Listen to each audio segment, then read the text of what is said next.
ataylab kech keldim bugun. Xullas qizlarjon, nima uchun sochimni yopib chiqish haqida ozgina gaplashib olamiz va bu orada modeli kosmetikalardan foydalanib sizlarga ozgina obzorni video qilib beraman. Birinchisi, ko'rib turganingizdek, toner yuzimizni makiyajga tayyorlab beradi.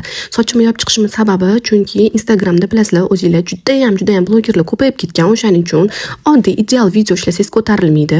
Shuning uchun men ataylabdan sochimni yopib chiqaman, sizlar e'tibor qaratib meni eslab qolishingiz uchun. Shunaqa gaplar. Ikkinchi, mana bu ishlatayotgan narsam, ko'rsiz, bu yumshaytiradi yuzimizni kollagen bilan oziqlantirib, lifting effekt beradi. Shunaqangi yuzimiz yaltirab chiroyli qoladi. Menga juda ham yoqdi. Men o'sha ishlatayotganimga 3 kun bo'lgan bo'lsa, yuzimda o'sha natijani sezdim.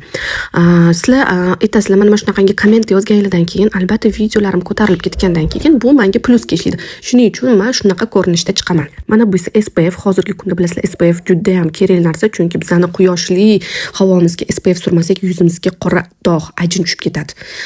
Quyosh juda ham bilasizlar, ultrafiolet kuchlari kuchli. Hattoki sochlarimiz bilasizlar, yo'q qilib tashlaydi. Xullas, men sochlarim o'z azaldan jingalak bo'lgani uchun shunaqangi pishni ishib turadi va men sochimni keratin qildirishim kerak. Menga tavsiya qilinglar, qanaqa yaxshi keratin qiladigan masterlarni bilasizlar, kommentga yozib ketinglar. Va nimagidir sochimda oxirgi payt perxitlar paydo bo'lishni boshladi.